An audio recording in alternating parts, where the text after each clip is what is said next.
Welcome to the presentation on phishing awareness. The biggest financial threat on the internet is phishing.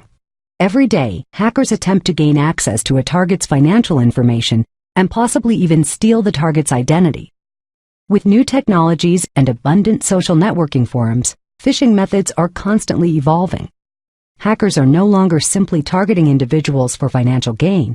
They are also targeting corporate and government organizations. These hackers hope to not only obtain targeted personal information useful for identity theft, but also to acquire vital corporate proprietary and national security information.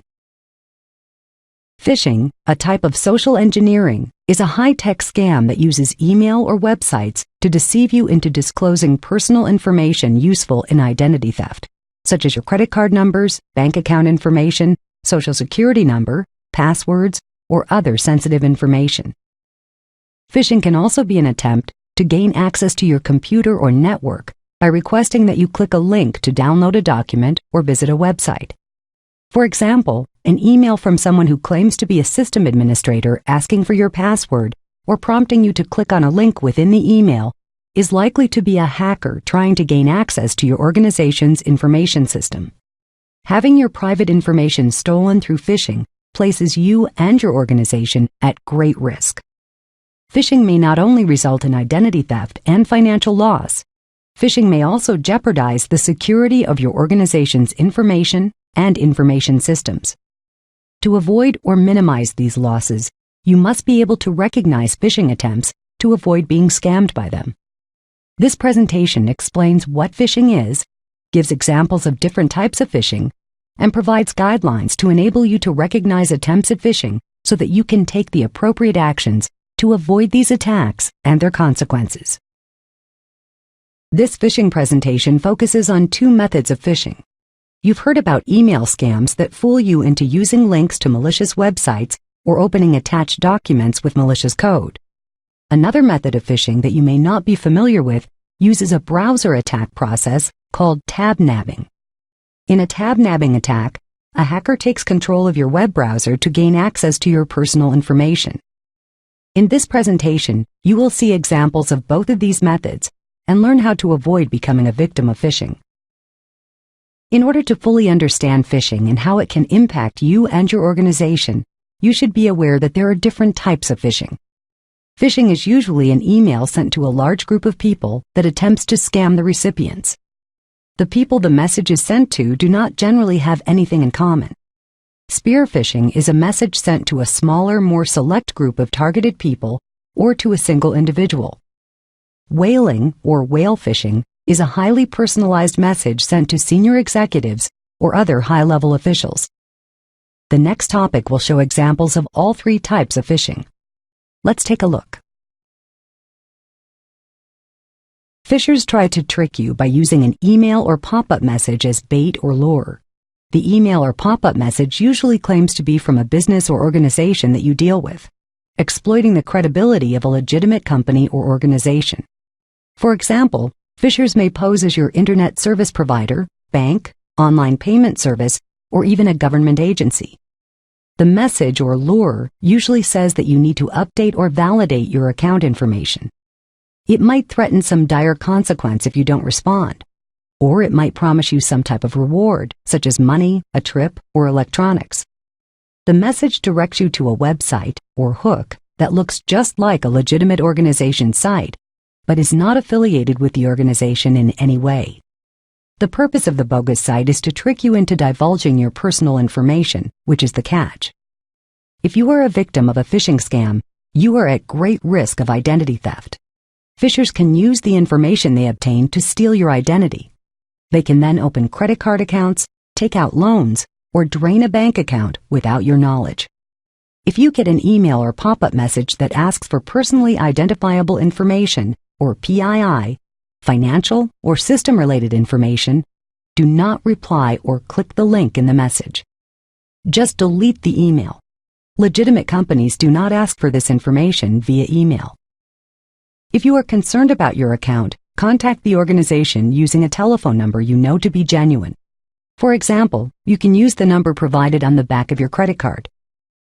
Do not contact the organization using the phone number provided in the email, since that will most likely put you in contact with the phishing scammer. If you do want to check your account status online, always type the web address, also known as the Uniform Resource Locator or URL for the organization, directly into your browser or use your personal bookmarks. We will discuss URLs in more detail later in this presentation. Email phishing scams are the most prevalent method used today, and you've just seen 3 examples. Now let's look closely at another method called tab nabbing. Tab nabbing occurs when an attacker takes control of your web browser. Here's an example. One afternoon, you are working at your computer researching travel regulations for your boss. You remember that you need to check the evening's weather to see if your son's soccer practice might be canceled. After checking the weather, you move to select the Travel tab and return to your research when the tab for your personal email catches your eye. You check to see if you've received any new messages. It appears that you've been logged out of your session, though you can't really remember having your personal email open earlier in the day. You have a choice to make. You can either type your username and password and select the login button, or close the tab. If you chose to close the tab, you made the right choice. If you chose to enter your login credentials, you could have been the victim of a phishing attempt known as tab nabbing. Here's how it works. You are using the internet and have multiple tabs open at one time. The attacker notices you haven't interacted with a tab for a while and replaces the content on that page with a familiar-looking page, your email, for example. The attacker even adds the appropriate icon to the tab. The next time you look at the tabs you have open, you may notice the email tab and decide to check your email. If you type in your username and password, the attacker copies that information to his server, then redirects you to the correct email server, and you've been a victim of phishing without even realizing it. Keep tab nabbing in mind. Close any tab in your internet browser that you don't remember opening, and if you are at work, alert your system security point of contact if you think your computer has been hacked and you suspect you are a target of tab nabbing. If you are at home, contact your internet service provider's security help desk. Know the signs and don't get hooked. Now let's look at an example of spear phishing. Like phishing, spear phishing uses an email or website to trick you into providing information. Spear phishing differs from phishing in that it is often targeted at a specific individual or group of individuals, such as military members of an organization or their dependents. Another difference is that a spear phishing email may come from someone who appears to be inside your organization. It may even appear to be from someone in a position of authority, to make it more likely that you will comply with the email's request. A digital signature on an email from someone inside your organization does not necessarily mean the content of the email is safe. If someone received an email and then forwarded it, thereby digitally signing it, you should not assume that he or she verified the attached links or documents. If the content appears to have been forwarded, exercise the same caution with links and attached documents from a trusted source as you would with an unknown sender. Spear phishing can also be an attempt to obtain information from you that can be used to hack into specific information systems. For example, in addition to potentially requesting your personal information, a spear phishing attempt might ask you for your password or how to gain remote access to your network. As an additional danger, the spear phishing attempt could also ask you to click a link to download a software program. Spear phishing is usually performed by very sophisticated hackers. In addition to all of the personal risks you learned about earlier, if the hackers succeed in gaining information from you, they can use that information to break into your organization's information systems. If those hackers get access to these systems, they might be able to bring down the network or obtain sensitive or classified information. Ultimately, that could put missions, lives, and our national security at risk. To protect your organization from the consequences of spear phishing, do not respond to email requests regarding your organization's information systems or access to those systems. Do not click the links provided in an email. Those links might download spyware or other malicious code. If you have any questions about the validity of an email, contact your organization's system security point of contact to verify that the email is legitimate, or contact the sender directly by phone or by typing in the sender's valid email address. If you believe that you may have fallen for a spear phishing attempt, report the incident to your system security point of contact or your help desk right away.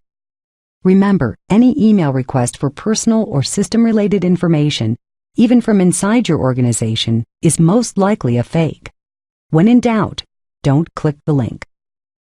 Let's look at this example from a fictitious university modeled after a recent successful spear phishing exercise.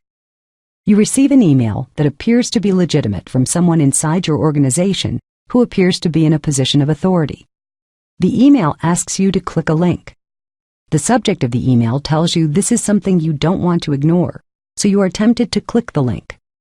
Knowing what you've learned so far about phishing, you might be hesitant to follow the link for fear it might not be legitimate. When you investigate, you find that there is no assistant dean named John Smith, and that University Hall is not a real building. Unfortunately, when the real university sent a similar email to 500 students, 80% of them clicked the link. Thankfully, this was only a test, with no malicious intent. Imagine the damage that could have been done to the university's network or the students' individual computers if this had contained malware or spyware. Know the signs, and don't get speared. Now let's take a look at whaling. Whaling, whale phishing, or harpoon phishing is an email attack that targets high-ranking officials, senior leaders, and executives. In whaling, attackers spend time collecting information about their potential victims. Whaling attempts use personal information, which can be easily found in a variety of ways, including using the target's online profiles and organization's website, to create personally addressed emails that are believable. Whaling attempts may also exploit issues or topics that appear authentic. Whaling emails rarely attempt to gain personal financial information. The goal is generally to gain access to systems or access to other people with inside information.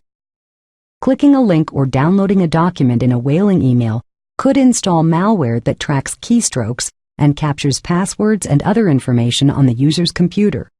Or it could simply allow hackers to take over the computer, gain access to the organization's information, and impersonate the victim to gain even more sensitive information. You don't have to be a high-ranking official or executive to worry about whaling. If you are an assistant who handles correspondence for anyone in a position of authority, you should also be well-versed in whaling, what it looks like, and how to avoid being a victim. Let's take a look at an example of how whaling might work. Assume you are the vice president of your organization's human resources department, and you just attended a week-long conference on recruiting. First thing Monday, when you return to the office, you receive an email that appears to be from the organizers of the conference. The email contains all of your valid contact information and asks you to click a link provided in the email itself to verify this information. If there was no mention of receiving this kind of email during the conference, don't click the link. It could be a whaling attempt. As with phishing and spear phishing, always verify with the sender that the request is valid before you click the link, and report any incidents to your security point of contact. Phishers are very good at tricking people, so how do you determine what is a phishing attempt and what is a legitimate email or website? When you have a new email in your inbox, examine it carefully before opening it to determine if it could be a phishing attempt. Do you know the sender personally? Is the sender from a financial organization that you deal with, or from another government organization, but you are not expecting an email from that organization? It is a possible phishing attempt. Even if the sender is from your own organization, the email might be a spear phishing or whaling attempt. Next, look at the subject line of the email. Is the subject unusual? Is the subject very generic? These are indicators that the email is either spam email or phishing. Does the subject line indicate that an update or verification is needed? Or does it promise you a reward like money or a gift?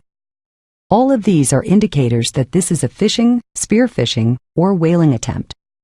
If you still can't determine if an email is phishing or not, look at the text of the email itself. First, look at the greeting. Is the greeting addressed specifically to you, or is it a generic greeting? A generic greeting is another clue that this is a phishing attempt. Next, look at the purpose of the message itself.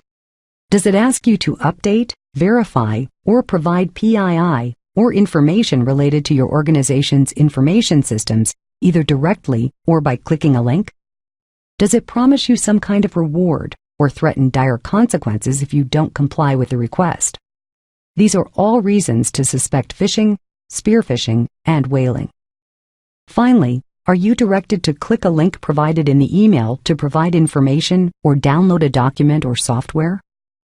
If so, the email is most likely a fake. Don't fall for the lure and become a victim. If you are still uncertain if an email or website is bogus, examine the link provided in the email. Roll your cursor over the link to see the URL. The first part of the web address, HTTP or HTTPS, lets you know if the website is transmitting data securely. The final S lets you know the transmission is secure. Look for HTTPS whenever you are entering information online, such as making a purchase online. Note, however, that having HTTPS in the address does not guarantee that the site itself is a legitimate or secure site. The next part of the address is the most important part. This is the main address of the site and consists of the text that comes after the 2 forward slashes and before the next forward slash. For example, the address for this website is www.paypal.com. The most important part of the address is the site name. This is the part of the address at the far right of the address, before the first single forward slash. For example, the site name for this URL is ebay.com. By examining the address and the site name of a URL with a few tips in mind, you can identify bogus websites. Addresses with all numbers for the main part of the address or for the site name are usually scams. Addresses that use common internet site names as part of the address but actually have different site names are also scams. The presence of the @ sign in a URL is also an indication that the website is not safe. A web browser reads the address portion of the URL from right to left and ignores everything to the left of the @ sign. If you are not sure if a site name is legitimate, use your search engine. If the site name that comes up in your search engine doesn't match your link, the site is most likely a fake. Let's look at the URL for a website you saw earlier in our tiny URL example. Follow these steps to see where the link actually leads. First, type the destination into your web browser's address bar. Next, type the word preview followed by a period after the 2 backslashes and before the word tiny. Then, when you hit the Enter key, you will be taken to the tiny URL website, and you will see the full address of the link without being taken to the destination site. If the domain name does not match the name of your bank, the email is a phishing attempt. Don't be a victim. Remember, even when you examine URLs closely and find no obvious signs that the site is a fake, it could still be a phishing attempt built by very sophisticated scam artists. Be suspicious of all requests to provide sensitive information over email or websites. Now that you have completed the phishing awareness presentation, you should be able to define phishing, recognize phishing attempts, and determine the steps to take when targeted in a phishing attempt. As you have learned, phishing poses great risks to you and to your organization. You are the best line of defense against phishing. Remember that you should always be on the lookout for phishing attempts, even from people within your organization. By always being vigilant and following the simple do's and don'ts you learned about in this presentation, you are keeping your own information and your organization's information safe. This completes the presentation on phishing awareness.